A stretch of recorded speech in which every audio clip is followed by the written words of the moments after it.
Donc, alors s'il te plaît, il y a le petit sommaire qui suit normalement. Bon, un sommaire très court, pourtant on a pas mal de slides et on va aborder pas mal de sujets, je pense qu'on va survoler pas mal de sujets. Mais en gros, pour vous la faire courte, on va voir les anciennes consoles et les nouvelles télés, donc comment connecter les anciennes consoles sur les nouvelles télés. Bizarre ce truc, c'est toi ? Ensuite, on verra les nouvelles consoles qui sortent, parce qu'il y a quand même des nouvelles consoles qui sortent en 2015, bon pas exactement, mais on va dire de nos jours, quoi. On va voir la révolution du stockage à base de cartes SD. Donc on a plein de cartes, de cartouches qui sortent où on peut mettre des cartes SD dedans et mettre des ROM. On verra après ce que c'est les ROM. Puisque justement on parlera un peu du monde de l'émulation. Histoire de couvrir un peu tout. On abordera peut-être les jeux sur mobile, non ? Alors les jeux sur mobile, on aborde ça au chapitre nouvelles machines. C'est-à-dire les machines récentes, les machines qu'on peut se procurer aujourd'hui et sur lesquelles on peut jouer rétro. Quel chapitre Les nouvelles, tu as distribué des bouquins aux gens. Ouvrez votre livre. Ouvrez votre recueil de chansons à la page 3. Le sommaire il est en 4 points. On a voulu faire quelque chose de très complet, donc ce ne sera pas forcément très détaillé. Et moi je pense que si après la conférence il y aura des questions ou des gens qui ont envie de rentrer dans le détail, il ne faut pas hésiter à vous solliciter parce que c'est un monde qui est extrêmement vaste, en particulier sur l'émulation. Tout à fait. Tu peux... Next. Alors c'est là qu'on prévient qu'on ne peut pas revenir en arrière. Donc, si on rate un slide... Ça c'est Linux. Il est où ? Il n'est plus là. Alors déjà, deux petits mots sur nous, les speakers. Donc, on est tous les deux membres de l'asso Replay, donc Festival Replay. Ingénieur web, ça c'est dans la vraie vie, j'ai envie de dire. Accro à la NES depuis tout petit et je m'occupe aussi du site nintendox.net. Voilà, depuis plusieurs années. Oui, je travaille aussi dans le web, dans la vraie vie, dans l'informatique au sens large depuis bien longtemps. Collectionneur surtout, donc c'est comme ça que j'ai rejoint l'équipe Replay. Et je collectionne un peu tout ce qui... Alors je ne suis pas aussi fou collectionneur que certains ici, puisque par exemple si vous avez vu la salle d'arcade qui est montée là, c'est uniquement de la machine de collection. Donc il y a des gros collectionneurs. Mais je collectionne un petit peu d'arcade aussi, des ordi de poche, des consoles. Tu vas nous montrer tout à l'heure. Des exemples. Oui, je t'en prie. Next. Alors, on commence par quoi? Donc, je ne sais pas si tout le monde est au courant, mais les prix Speritel, c'est terminé. C'est-à-dire que 1er janvier 2015. Depuis le 1er janvier 2015, les constructeurs n'ont plus d'obligation légale à faire des télés avec la prise Speritel. Donc c'est une espèce en voie de disparition. Du coup, pour les anciennes consoles, il faut trouver des moyens de brancher les prises Speritel sur les nouvelles télés. Et il y a aussi la problématique qui est de l'image, la qualité d'image qui est assez, on peut le dire, pourrie sur les nouvelles télés LCD, Full HD qu'on peut acheter dans le commerce. Donc il y a des solutions qui existent. Alors pour les télés qui possèdent encore une prise Speritel, elles intègrent un mécanisme à l'intérieur des télés qui s'appelle un upscaler. C'est un nom un peu barbare pour expliquer que le signal basse résolution des consoles est augmenté en haute résolution pour être affiché sur la télé, mais la plupart des télés offrent une image pourrie. Enfin, c'est personnel, je qualifie de pourri, mais ça affiche des gros carrés un petit peu comme sur PC quand on jouait des vieux jeux sur PC. Du coup, il existe ce genre de petits boîtiers qui traitent le signal, sur lequel on peut brancher alors la prise Speritel à droite avec un adaptateur, la prise composite, la prise S-Vidéo. On peut rentrer tout un tas de connectiques là-dessus. Ça traite l'image et on sort en HDMI en 1080 d'une qualité assez géniale. Bon, ça, c'est un modèle qui vaut dans les 250-300 euros. Pourtant, ça fait 150 grammes. Mais c'est de la pure technologie. Ça permet de créer ce qu'on appelle le scanline. En fait, ça vous rajoute des lignes noires sur l'image pour donner l'illusion que même sur une télé LCD ou sur un vidéoprojecteur, en fait, on est sur un tube cathodique. Donc c'est pour les vieux geeks incurables comme nous, c'est le matos rêvé. Donc on a ce genre d'alternative qui existe pour brancher sur des nouvelles télés. Voilà, si tu veux bien continuer. Ah, je te laisse là. Oui, donc là on parlait des consoles. Il y a le cas particulier des anciens micros. On est sur les anciennes machines, on peut toujours jouer avec. Les consoles, on a eu le problème en particulier du signal vidéo. Pour les anciens micros, c'est un peu pareil, il y a la fin de la prise Péritel, mais il y a aussi plus de cas particuliers si on s'intéresse aux anciens micros.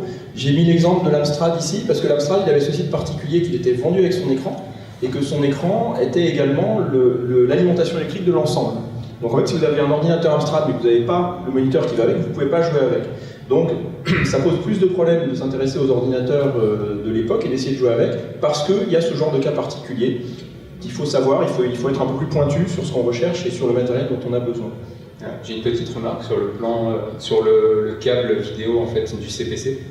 C'est qu'il est possible sur Internet de trouver des plans pour construire soi-même en fait une prise Péritel, un câble Péritel CPC, pour remplacer le moniteur par défaut en fait, et pour le brancher sur une télé séparée. Tout à fait. Ça se bidouille. Merci. C'est un point que j'ai pas mis, mais sur les micros en particulier, merci Internet. Il y a des communautés, il y a des gens qui sont très actifs, il faut beaucoup fouiller, il faut se documenter. Il y a des tas de choses qui existent, des tas de gens, on en reparlera un peu après, qui font des tas de choses, des montages électroniques, des choses très pointues, mais il faut se documenter. C'est pas aussi accessible que d'acheter une console et de brancher, la brancher, mettre une cartouche dedans. Il y a beaucoup de choses à savoir, à creuser, à fouiller. Autre problème des ordinateurs, le vieillissement des lecteurs et des supports magnétiques. On va en reparler juste après aussi. Typiquement, là, on a une machine avec un lecteur de disquette. Les lecteurs de disquette, ça vieillit assez mal. En général, il y a une pièce d'usure qui est la courroie. Ça se remplace plus ou moins bien, mais il faut ouvrir la machine. Enfin, c'est des pièces d'usure à prévoir parce que c'est plus spécifique au micro qu'aux consoles. Et puis pour l'anecdote, le MP3 peut remplacer les cassettes, ça c'est assez rigolo. Sur les vieux ordi qui fonctionnaient à base de cassettes, donc ça faisait pour charger les jeux. Comme les modems. Comme les modems, pareil. On peut faire la même chose avec un simple lecteur MP3 et on balance la sortie audio, l'ordinateur n'y voit que du feu. Donc ça permet de télécharger à moindre frais des jeux sur cassette sur ce type de machine. On enchaîne sur l'arcade. On a fait les consoles, les micros d'époque et l'arcade. Alors, petite question pour l'assistance. Quelqu'un reconnaît ce jeu? A priori non. Juste pour dire que l'arcade, qu'est-ce que c'est que collectionner l'arcade? Principalement, c'est collectionner ça. Ça, c'est Street Fighter 2. Je pense que personne ne l'avait reconnu vraiment. Il y a Capcom marqué là. Street Fighter 2, donc en fait, une carte d'arcade, c'est ça. Collectionner les cartes d'arcade d'époque, ça veut dire collectionner ces choses-là. Ces choses-là, c'est très fragile. Et puis, on voit qu'il y a un connecteur à gauche, et c'est tout. C'est-à-dire que là, on a le jeu complet. Maintenant, pour jouer, ça demande un petit peu de matériel. Idéalement, la borne. Alors la borne, c'est un gros avantage, c'est que c'est complet. Ça a beaucoup d'inconvénients, c'est que c'est très lourd, c'est souvent très cher, ça demande de l'entretien. Une alternative, donc comme on l'a vu, la carte mère, c'est le jeu complet, mais elle n'a pas de joystick, elle n'a pas de sortie son, elle n'a rien. Il faut brancher ça sur tout un système que la borne intègre d'entrée de jeu. Mais on peut brancher ça sur ce qu'on appelle un super gun, donc il faut avoir à part. Ça, on peut considérer ça comme l'équivalent d'une console, sauf que la carte mère d'arcade, c'est une console à elle toute seule. Le Super Gun, il a les sorties télé, il a tout ce qu'il faut. En fait, le rôle du Super Gun, c'est de traiter le signal, toutes les sorties de la carte mère d'arcade, et d'envoyer ça vers les joysticks, les télés, renvoyer ça vers la carte pour pouvoir jouer. Ce que j'ai mis à droite, c'est quand on collectionne de l'arcade, c'est essentiel. C'est-à-dire du matos électrique, des fers à souder, du fil électrique, beaucoup de temps libre. C'est du bricolage, la collection d'arcade. Alors ça, au milieu, c'est une borne, c'est le même modèle que j'ai, en fait. Il faut tout le temps remplacer un câble par-ci, un câble par-là, les boutons ils s'usent, il faut savoir les dévisser, enfin, c'est du bricolage. Donc c'est du matos professionnel, l'arcade. Il y a des collectionneurs dingues qui collectionnent des choses même beaucoup plus pointues que ces bornes simples là, mais ça demande derrière des compétences et du matos. C'est surtout un rêve inaccessible quand on a un 2 pièces. J'en sais quelque chose. Ça, alors j'ai cette borne là, mais pour l'anecdote, je ne l'ai jamais eu chez moi. Voilà. Les nouvelles consoles. Alors, on enchaîne sur les nouvelles consoles. Donc, comme je l'ai écrit, la production de nouvelles consoles continue. Donc là, vous avez une console qui vient de sortir qui fait, alors, je dirais polémique entre guillemets, est-ce que c'est une bonne console ou est-ce que c'est pas une bonne console? Bon, en tout cas, elle est autour de 90 €, donc on peut dire que c'est un investissement relativement raisonnable, exactement. Mais sur un peu tous les supports, on a des nouvelles consoles qui sortent. Donc la Retro N5, puisque c'est son nom, elle accepte plusieurs cartouches, NES, Super NES, Mega Drive, Game Boy Advance devant, ce genre de choses. Après, vous avez des consoles plus spécialisées, Mais principalement portable. Non, tu peux plus revenir en Je arrière. pensais que tu avais tes consoles à toi. Non, j'en ai amené 2-3 là. Vous pourrez les regarder après la course si vous voulez. Donc on a par exemple une Super Nintendo portable. Donc ça, celle-là, elle est très sympa puisqu'elle a la forme d'une manette. Vous avez ici par exemple la Neo Geo X. Donc c'est une réédition. On va dire c'est une société qui a racheté les droits. Oui. Voilà, et qui a sorti cette console-là qui est de finition très très cheap. Donc celle-là est moins bien que celle-là. Bon, c'est une préférence personnelle. Vous avez aussi beaucoup de Mega Drive portables qui sortent. Je sais plus si j'avais le slide. En fait, le slide va être derrière. Ouais, c'est pas grave. incrusté entre les deux. Il y a beaucoup de consoles qui sortent avec un port de carte SD directement dedans où vous pouvez mettre tous les jeux de PC, enfin les ROM en fait. Vous pouvez mettre les ROM directement dans les consoles, voilà, avec la carte SD et rejouer à tout ce que vous voulez. Ça coûte beaucoup moins cher que d'acheter des vraies cartouches. Bon, il y a deux écoles. Hein. Après, il y a ceux qui veulent les anciennes consoles, mais avec les vraies cartouches. Il y a ceux qui se contentent des nouvelles consoles avec les vieilles cartouches. Il y a ceux qui veulent jouer juste et qui ont un mix des deux avec les cartes SD, ça se défend. Mais ce que je voulais dire encore sur les nouvelles consoles portables, il y a un bon avantage, c'est qu'elles sont quasi toutes en HDMI direct. C'est-à-dire qu'il n'y a pas de convertisseur à acheter, machin. Elles sont déjà, entre guillemets, à la norme des télés actuelles. Donc elles vous permettent de jouer pour plusieurs années. Disons que les machines officielles, elles ont au moins un avantage, donc ça permet aussi d'introduire un peu ce slide-là, c'est que les machines officielles ont au moins l'avantage d'être accessibles, officielles, et généralement assez faciles d'accès. Donc vous avez des jeux que vous trouvez assez facilement. Le cas emblématique, c'est comme nouvelle console, il y a tout simplement la Wii U, qui est de la génération actuelle, et qui est très orientée rétro. Vous avez les Virtual Consoles de Nintendo. Derrière une Wii U, vous avez toutes ces consoles-là autour qui sont disponibles. Pas forcément avec tout le catalogue, mais c'est officiel, donc vous pouvez aller piocher dans le store Nintendo et vous récupérez les jeux pour toutes ces consoles-là. Et la plupart du temps, on va y revenir après dans le cadre de l'émulation, mais la plupart du temps, c'est pas une adaptation du jeu, c'est véritablement le même jeu qui est jouable directement. On en reparlera juste un peu après. Donc pour les nouvelles consoles sur ce slide-là, c'est disponible sur à peu près toutes les machines modernes, et y compris les téléphones portables, sur toutes les App Store en règle générale, sous différentes formes, mais vous pouvez toujours trouver, vous cherchez par exemple MSX, j'ai vu ça hier, pour ceux qui connaissent les micros MSX, il y a plein de jeux qui ont été portés, et individuellement vous téléchargez un jeu MSX qui est jouable sur votre iPhone, téléphone Android ou autre. Même phénomène sur les Xbox, PlayStation Store, et sur la Wii en particulier, qui est vraiment très dédié arcade, dédié rétro pour ça. Et derrière, je crois qu'il y a les consoles que tu avais... derrière j'enchaînais avec les nouvelles consoles, iPhone, iPad, Android, c'est-à-dire le même principe hein, sur les App Store. Une anecdote qui est assez amusante, au centre vous avez l'iCad, qui est en fait au départ c'était un poisson d'avril du magasin ThinkGeek, qui s'est dit tiens on va faire croire qu'il y a un produit merveilleux qui permet de transformer son iPad en borne d'arcade. Oui, c'était un poisson d'avril et ça a tellement bien pris qu'ils ont fini par sortir le produit et ça marche du feu de Dieu. Et du coup vous trouvez sur l'App Store énormément de jeux qui sont compatibles à iPad. Donc c'est génial, vous branchez l'iPad dans vous le branchez pas, en fait c'est en Bluetooth. Vous le glissez à l'intérieur et il y a tout un tas de choses disponibles. Donc ça, c'est une sélection que j'ai faite, juste des choses que vous trouvez compatibles à iCal. Donc c'est une forme de label, si on peut dire, sur l'App Store iOS. Et vous savez que vous pourrez jouer à l'ancienne.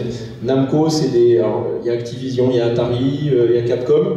Beaucoup de compilations, quelques jeux identiques. Vous trouvez Dragon Slayer qui est téléchargeable individuellement. Reforce, un petit chouchou à moi. Vous avez du Flipper. Enfin, tout ça est accessible officiellement. Beau poisson d'avril.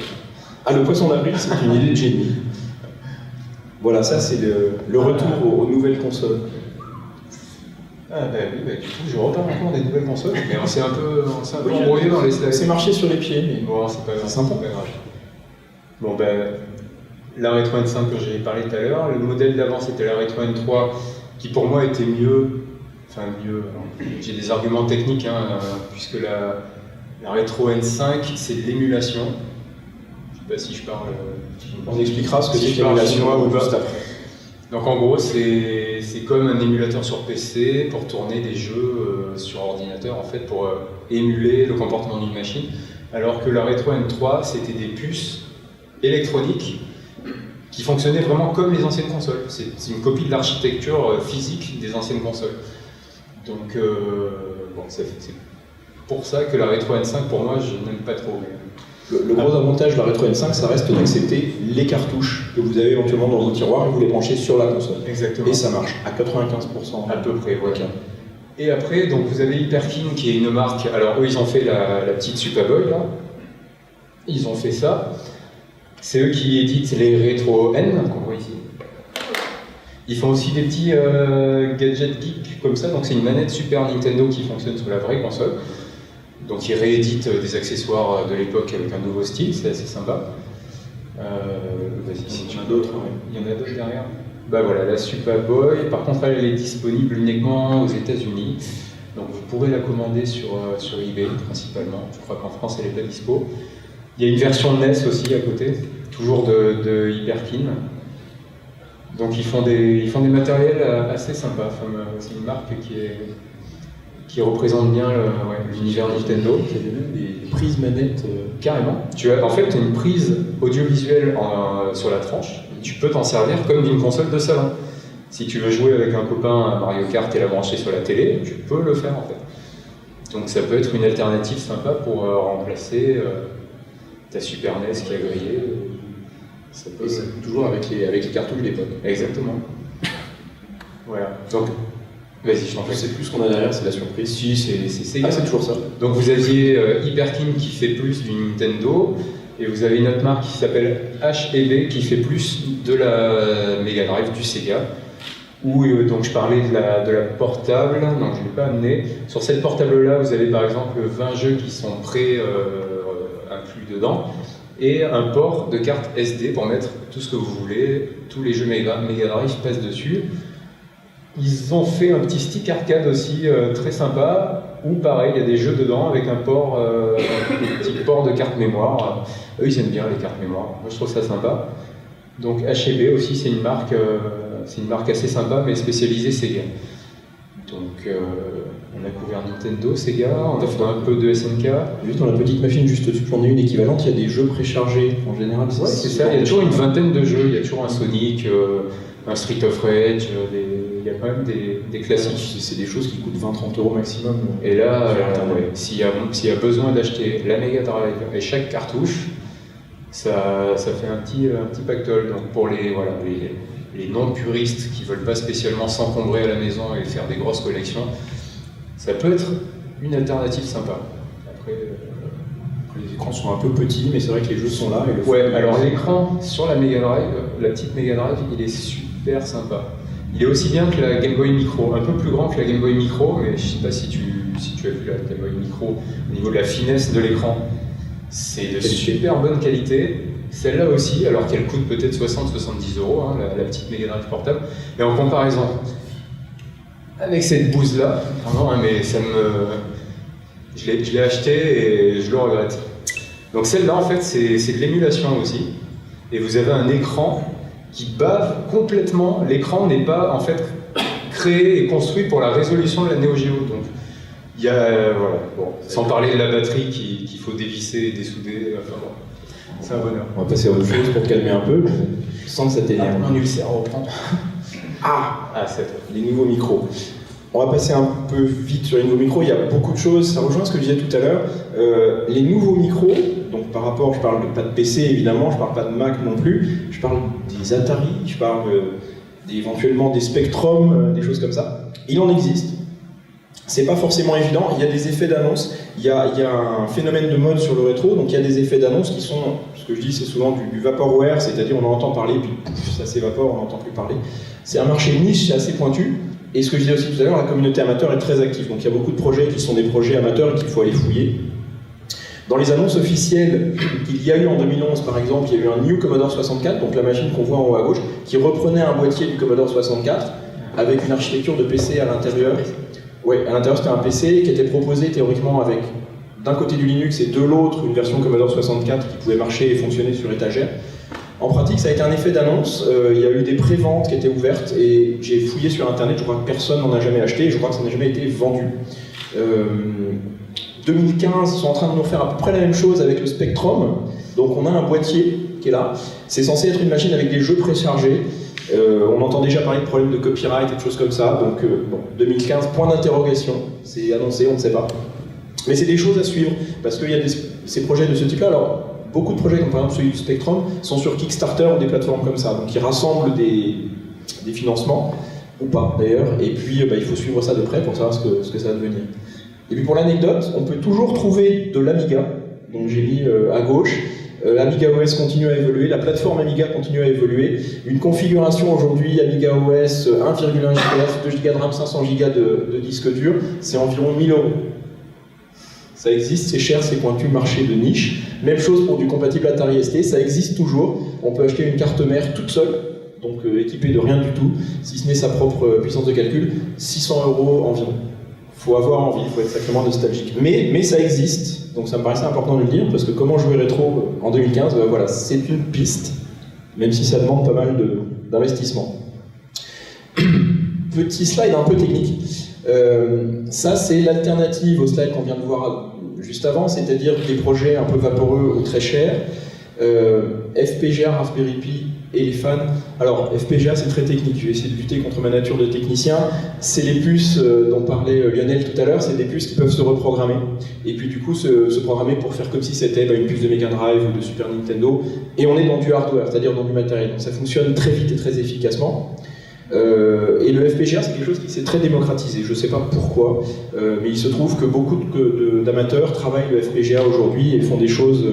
Enfin, c'était plus il y a 10 ans, parce que maintenant c'est le Raspberry Pi qui prend le dessus.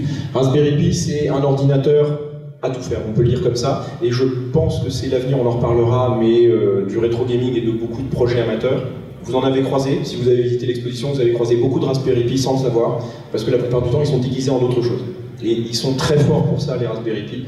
Donc c'est un peu l'avenir des nouveaux micros. À titre d'exemple, je vous ai mis un projet à droite qui était l'Octopus Pi, qui était un projet issu du monde amateur, les forums Gameopat, où ils ont eu comme idée de fabriquer en fait sur la base d'un Raspberry Pi un boîtier qui était celui-là, qui n'a jamais dépassé le stade du prototype.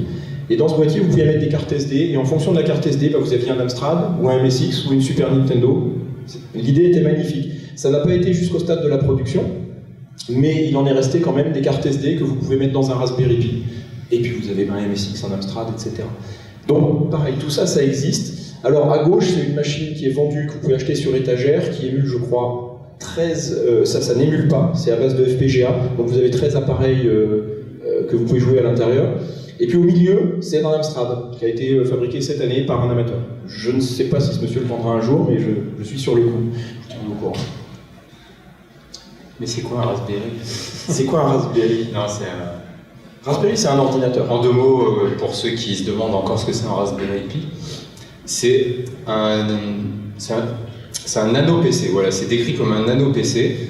En gros, sur une carte de la taille d'une carte de crédit, il y a un petit circuit imprimé avec un processeur central. Et c'est un PC en fait. Il y a tout dessus, il y a la sortie HDMI, il y a les deux ports USB, enfin maintenant il y en a 4. Il y a un slot de carte SD pour mettre un système, par exemple Linux. Il y a un port réseau, enfin vous avez un ordinateur complet, ça vaut 35 € sur Amazon, donc tout le monde peut l'acheter. Voilà. Et c'est vrai qu'il y a beaucoup de projets de bidouilleurs, on va le voir peut-être tout à l'heure, qui tournent autour des Raspberry Pi, c'est vraiment génial pour bidouiller.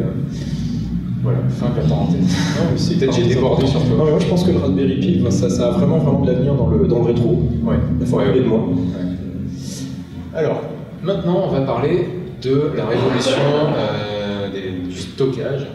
Donc je l'ai abordé tout à l'heure. Vous avez pour toutes les consoles rétro des linkers, est-ce qu'on peut appeler ça des linkers? C'est des cartouches génériques qui vous permettent de mettre des ROM dedans. En fait, elles ont toutes un port de carte SD ici. Bon, je vais pas me lever pour la caméra. Il y a une petite fente là sur la cartouche Mega Drive, le Power Pack complètement à droite, qui est une cartouche NES où on met une carte compact flash, donc d'appareil photo. Et sur quasiment tous les supports rétro, vous pouvez mettre des ROM dedans, c'est-à-dire les fichiers de jeu. Les mêmes ROM qui tournent sur émulateur sur PC, vous pouvez les mettre là-dedans et jouer sur la vraie console, dans les vraies conditions de l'époque, avec les vraies manettes. Donc c'est assez sympa. Alors c'est peut-être un peu cher, ça tourne autour d'une centaine d'euros. Ça dépend entre 60 et 100 euros en fait. Ça dépend. Je sais que l'Everdrive c'était 120 $, je crois. Les deux Everdrive. Ouais, la Mega Drive aussi. Ouais, en fait, c'est une marque, Everdrive. C'est le modèle. La Powerpack, c'est de retrousb.com. Moi, j'avais commandé la mienne sur Internet, ça valait 125 $, un truc comme ça. Donc c'est un petit investissement quand même, mais c'est assez sympa, d'autant plus que on peut s'amuser à programmer soi-même ces jeux. Voilà, si on a envie d'apprendre. Ça peut tourner sur le vrai hardware. Donc, et ça, c'est une très bonne alternative aux jeux hors de prix, au Mega Man X3, machin, enfin bon, et encore. À voir si certaines cartouches Everdrive ont tous les chips alternatifs pour les gérer. Mais en gros, voilà, au moins, il n'y a pas d'effet de cote sur les jeux, vous pouvez jouer vraiment à tout. Sur le matériel d'origine. Sur le matériel d'origine, et ça prend beaucoup moins de place. Alors c'est pareil, si vous êtes un puriste de la collection, vous allez chercher à avoir les vrais jeux, les vraies boîtes. Bon, les boîtes, c'est un autre débat. Mais ça a l'avantage de prendre beaucoup moins de place aussi. Donc, je trouve important d'aborder le sujet. Vas-y. Bon, oui. Ouais, des flashcards rétro. Alors, qu'est-ce que c'est que ça? Alors, à droite, c'est une Famicom, donc c'est la NES japonaise qui est sortie au Japon plusieurs années avant la NES chez nous. Ils sont toujours en avance, ces japonais. Bon, elle a mis un peu de temps à venir chez nous en 87. Et au Japon, ils ont eu l'idée en fait de concevoir un lecteur additionnel à la Famicom, donc qui est en dessous là, pour utiliser des jeux sur disquette. En fait, les gens achetaient une première fois une disquette et ils revenaient dans le magasin. Et pour, je vais dire n'importe quoi, 4-5 euros de maintenant, le vendeur dans le magasin effaçait la disquette, il mettait un nouveau jeu en fait, du choix de la personne, et la personne repartait avec sa disquette et il pouvait jouer à un nouveau jeu pour un très faible montant. Donc ça ouvrait la voie en fait. Est-ce que c'est, alors je sais pas le fin mot de l'histoire si c'est ce système-là qui a donné l'idée aux autres, mais vous avez donc c'est le professeur SF, ouais, il me semble, où là par contre pour le coup c'est un copieur complètement pirate de l'époque, où il était possible d'enficher une cartouche et de dupliquer le contenu de la cartouche dans une disquette. Donc déjà à l'époque ça commençait à pirater sévère même sur console, hein, les micros n'avaient pas l'exclusivité du piratage. Donc voilà, c'est pour ça que j'ai appelé Flashcard Rétro, parce que c'est ce qui se faisait il y a 20 ans en arrière sur la Super NES. Ça c'est introuvable aujourd'hui. Ça peut se trouver, ouais. Ouais, ça peut se trouver, je sais pas à quel prix, mais oui. Ça se trouve. Voilà. Alors moi je l'avais acheté à l'époque, ça coûtait dans les 500 francs pièce. Pas cher. 91. 500 francs pièce en 91. De l'époque, c'était cher. Oui, c'est ça. Ouais, à l'inflation. Et tous les gens qui les importaient en France en nombre, à limiter au prix du bois sous une grosse amende. D'accord. Nintendo n'aimait pas du tout ça. Ils ont fait la chasse. Ouais. Un jour, il y a une personne qui a oublié une boîte à chaussures, une disquette sur sa voiture. Quelqu'un a trouvé la boîte à chaussures, l'a amené au commissariat de police, et c'est tous les jeux Nintendo l'a fait plainte, et il est descendu au bout de tous les magasins de France. Ah d'accord. C'est ça, et après c'était devenu effectivement du web en France. Et je parle d'époque avant le web. Oui, parce que depuis le web. Ça venait de Hong Kong et c'était très compliqué. Ouais, c'est ça. Ouais, oui. Avec l'émulation, on a l'occasion de reparler de piratage, et pas mal d'éditeurs, notamment Nintendo, regardent ça maintenant avec un œil un peu nouveau, on va dire. On en reparlera sur l'émulation. Bon. En tout cas, c'est une belle anecdote. Oui, oui. Je savais pas que ça pouvait se trouver en. Ah, c'est vrai. Ah oui. Ah, Nintendo rigole pas alors, déjà ils font la chasse depuis le web avec ça. Quand on commandait ça à Hong Kong, les marques qui avaient dessus c'était 400%. Ouais. Ah ouais. C'est-à-dire que l'exposition c'était 1000 francs. Ouais. Et quand les gars les achetaient par 40 par 50 francs, les 200 francs. Et par rapport au matériel, en France, à 500 francs, c'était à la limite, entre guillemets, pas cher. Par rapport pas cher par rapport au prix des jeux. Au prix des jeux. C'était cher pour nous, c'était plus cher que la console. Oui, parce que 500 francs, c'était déjà le prix d'un jeu Super NES pour les plus chers. Ouais. Bon. stockage donc, sur micro également, en 2 mots, parce que bon, c'est pas accessible à tout un chacun, mais ça existe aussi de remplacer les systèmes de stockage d'origine des micros par des systèmes à base de SD. Le HXC, pour ne citer que lui, c'est un système créé par un Français. Je ne sais pas si certains d'entre vous connaissent l'association mo5.com, il est proche aussi de l'association mo5.com. J'ai oublié son nom qui est dans les commentaires du slide mais que je ne vois pas. Mais donc ce petit Français a fait ce système-là qui est essaimé un peu partout dans le monde et qui est adapté et adaptable d'abord, adapté ensuite à la plupart des micros aujourd'hui. Donc vous pouvez avoir ce système HXC dans de l'Amstrad, donc voilà, dans des Commodore, dans de l'Amiga. Il peut se brancher à l'intérieur des machines moyennant un bricolage un peu sioux, il peut se brancher à l'extérieur moyennant des câbles apparents, mais vous y gagnez d'abord la stabilité, parce que le lecteur disquette ne vieillit plus, il est plus sollicité, et puis l'ouverture, l'accessibilité à tout ce qu'on peut mettre sur une carte SD, donc généralement l'intégralité de la ludothèque d'un micro des années 80 tient sur une carte SD aujourd'hui. Il faut bien s'entendre de ça, et ça permet de jouer pareil, donc comme on voyait tout à l'heure, sur le matériel d'origine, avec quasiment toute la ludothèque de l'époque. Tu veux dire que si j'ai un vieux micro avec une courroie qui est morte et que je peux plus utiliser de disquette, je peux toujours jouer Tu peux toujours jouer. Le principe du HXC, alors toi tu pourrais, mais tout ça ne peut pas, c'est quand même de le souder en lieu et place de la connectique du lecteur. Il faut bidouiller un peu, même si on achète ça, il faut un peu bidouiller. Il faut bidouiller pour le mettre en place. Et ça ne s'achète pas installé. Voilà, il y a peut-être des installateurs qui vous le proposent, on ne sait pas. Mais moi si j'en achète un, je te l'apporte et tu me le... Tout se négocie. Je te connais bien là. Ah, gros morceau. Le monde de l'émulation. Alors, je ne sais pas s'il y a dans la salle des informaticiens, je m'excuse par avance, je vais avoir quelques slides à la fois un peu techniques et à la fois très simplistes. Le principe de l'émulation, on en parle depuis tout à l'heure, qu'est-ce que c'est? C'est assez simple, c'est programmer une machine pour qu'elle fonctionne comme une autre machine. Donc c'est programmer un PC pour qu'il fonctionne à l'identique d'une Super Nintendo ou d'une PlayStation. Il s'agit d'un fonctionnement, le PC, on va lui apprendre à fonctionner comme le hardware de la console qu'on émule.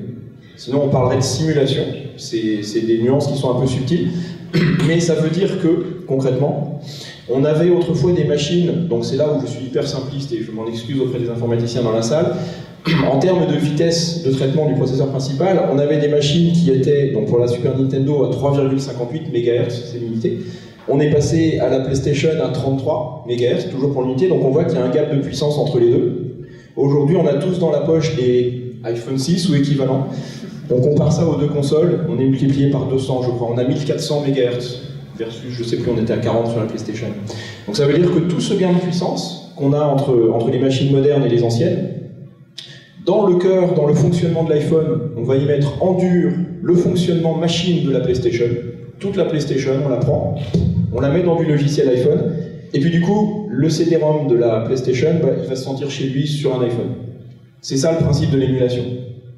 Bon, avec une petite nuance, c'est que l'iPhone, il n'a pas de lecteur CD-ROM, mais c'est pas très gênant parce qu'il a une mémoire suffisante pour sortir tout le CD-ROM, en faire un fichier et le mettre dans la mémoire de l'iPhone. Donc l'émulation, c'est ça. On parlait de fichier ROM beaucoup.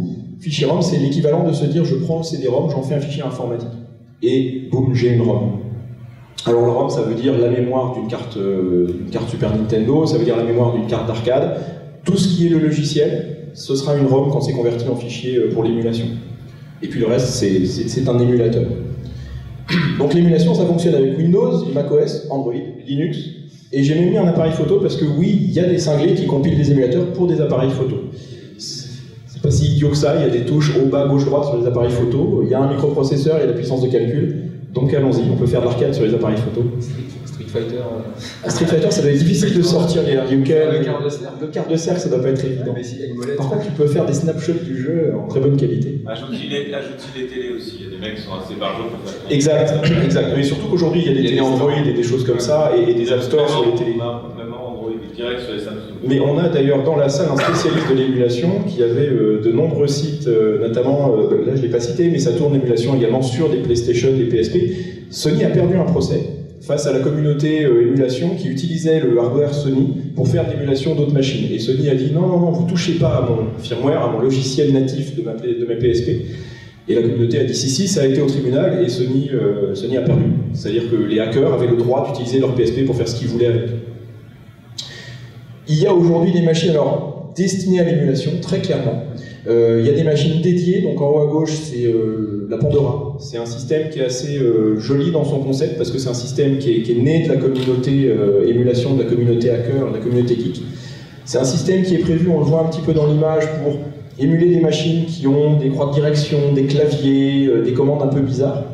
Ça coûte un peu cher, ça coûte 600 €, mais c'est dédié à l'émulation, c'est-à-dire qu'on a un système, c'est un genre de Linux, et puis dessus on met tous les systèmes qu'on veut émuler.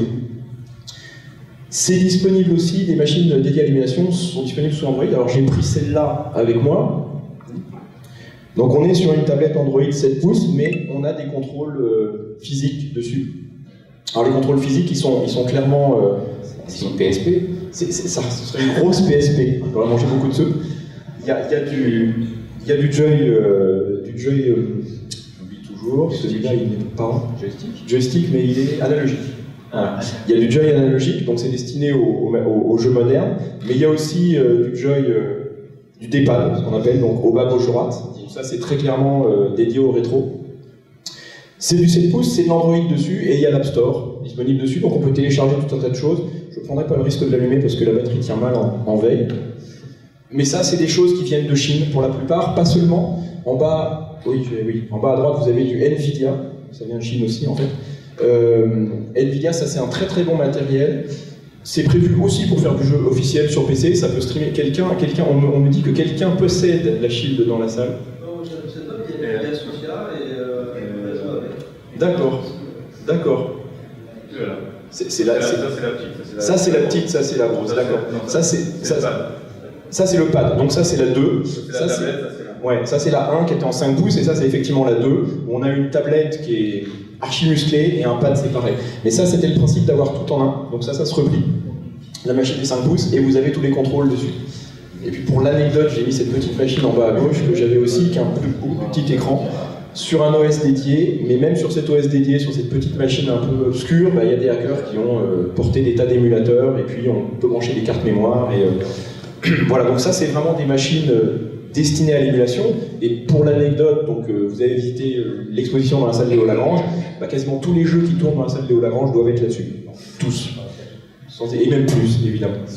Donc, ah oui, j'ai tous les jeux d'arcade de mon enfance. On a une ludothèque PlayStation. Sur 32 Go, vous avez quasiment toutes les années 90, les 80, les 70. Et voilà. On revient sur le Raspberry Pi. Vous avez vu la Game Boy géante. Dedans, c'est un Raspberry Pi. Voilà, elle a l'air géante, mais l'intérieur fait 5 cm sur 3 cm. Le cœur de la Game Boy. Donc c'est le fameux Raspberry Pi dont on parlait tout à l'heure. Voilà, ça fait tourner la Game Boy. Ça fait tourner la Game Boy, tous les jeux, ça garde en mémoire donc les jeux, ça pilote l'écran, ça gère les contrôles, ça fait tout. Et c'est effectivement plus petit que la vraie Game Boy qu'on voit en bas à droite. J'ai remis le Octopus Pi dont je parlais tout à l'heure. Il y a aussi dans la salle Léo Lagrange ces mini-bornes qui sont disponibles sur le stand d'un exposant. Donc c'est des bornes dédiées à l'arcade. Et puis dedans, c'est du Raspberry Pi également avec un système. Alors, ah oui, le Raspberry Pi, c'est lui, en haut à gauche. C'est un peu comme Street Fighter 2, ça paye pas de mine comme ça. Une carte de crédit. Voilà, c'est aussi grand qu'une carte de crédit. Exactement. Et donc ça anime toutes ces machines-là. La mini-borne, donc à base de Raspberry Pi, vous jouez à l'arcade dessus, jusqu'à des jeux en 3D. Et encore, c'est sur des versions Raspberry Pi 1. Le Raspberry Pi 2 vient de sortir, il est encore plus puissant évidemment.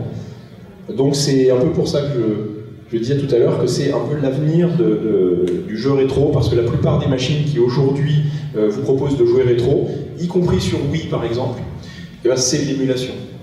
C'est pour ça, c'est ce que je disais tout à l'heure, le monde du piratage et de l'émulation, ça a été très mal vu par les éditeurs à un moment donné, et puis pas mal d'éditeurs japonais en particulier se sont aperçus dans les années 2000 qu'il y avait un gros retour au rétro, et que, oups, ils avaient un petit peu perdu leur logiciel original de l'époque, et puis, sans rien dire à personne, ils ont été regardés du côté du hacking, ils ont récupéré les ROM que la communauté hacker avait mises de côté, protégées, sauvegardées, et puis ils vous ont revendu des compilations de leurs jeux des années 80. Alors certes, c'est eux qui avaient les droits dessus, mais s'il n'y avait pas des hackers qui étaient intervenus à l'époque pour les sauvegarder, ils n'auraient pas pu vous proposer ces compilations, ou alors il aurait fallu tout recoder ou refaire équivalent. Donc on ne peut pas dire que ce soit officiel ni très légal, ça demande aussi un peu de bidouille, l'émulation, il faut aller chercher le nécessaire, le logiciel, les ROM, il faut bidouiller, il faut configurer.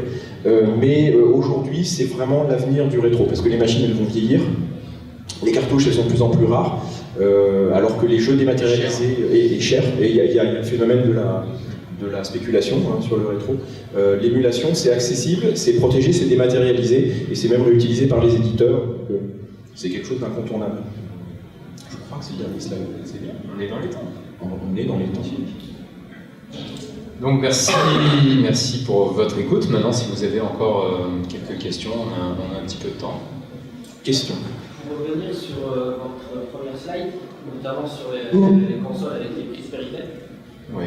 Moi justement j'ai acheté une NES il n'y a pas très longtemps et en fait justement j'ai plus de Péritel sur ma télé actuelle. Dommage. Et donc en fait je me demandais quel était le meilleur moyen pour pouvoir y jouer en fait. Soit d'acheter justement un boîtier qui convertit donc l'image Péritel vers HDMI ou directement en fait une télé cathodique parce que je sais que certains jeux comme le pistolet avec Duck Hunt ne fonctionnent pas sur les écrans. Exactement. La technologie n'est plus compatible sur les écrans LCD.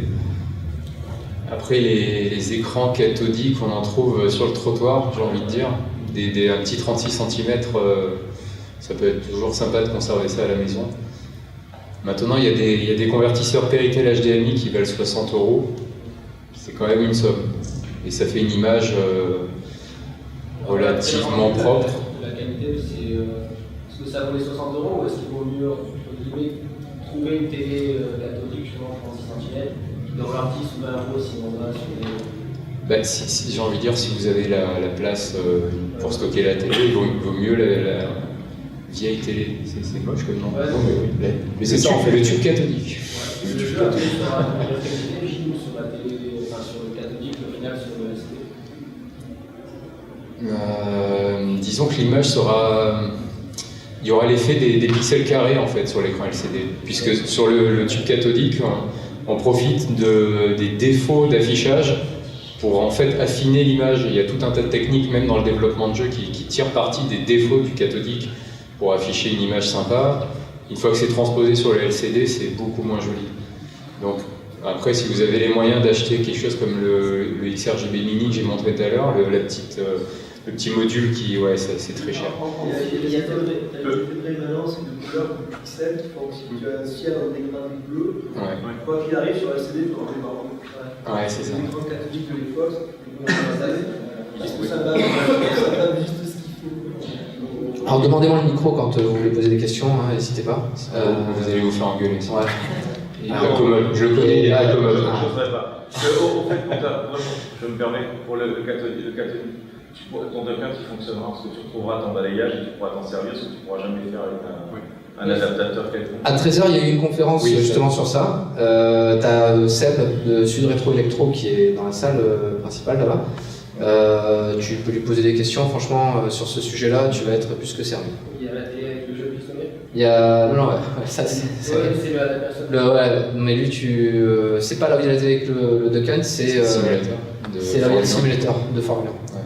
Voilà, donc lui, Seb, tu demandes Seb, et lui, en termes de boîtier, solutions qui te sont proposées, tu auras tout ce qu'il faut. Actuellement, une autre question?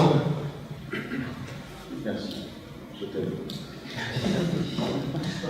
Juste une remarque, vous n'avez pas parlé des cartes multijeux qu'on peut acheter sur Alibaba pour 70 €, et les dernières générations sont vraiment bien émulées. Donc, Vous pensez à quoi, par exemple, alors moi j'en ai pas, mais j'en ai testé chez un ami. En fait, c'est des cartes jaunes, je ne sais plus comment ça s'appelle. Ouais, sur Neo Geo, c'est ça, sur non, c'est les cartes MAM là, qui émulent de l'arcade, c'est que j'ai testé. Et c'est des 200 en 1 ou je sais pas combien, c'est des cartes jaunes épaisses comme ça. Ouais. Et avant, il y avait des jeux où le son n'était pas terrible, etc. Mais apparemment, ce qu'il m'a raconté, c'est que les toutes dernières générations, et donc ça s'achète sur alibaba.com ou sur des choses comme ça, il n'y a pas de frais de port, 60 €, pas de frais de port. On branche, il y a du HDMI. Alors, vraiment, disons qu'il s'agit de... Ouais, je peux prendre le micro lyonnais. Ah voilà, des croches. Je décroche. Tire dessus. Je casse. Tire dessus. Ok.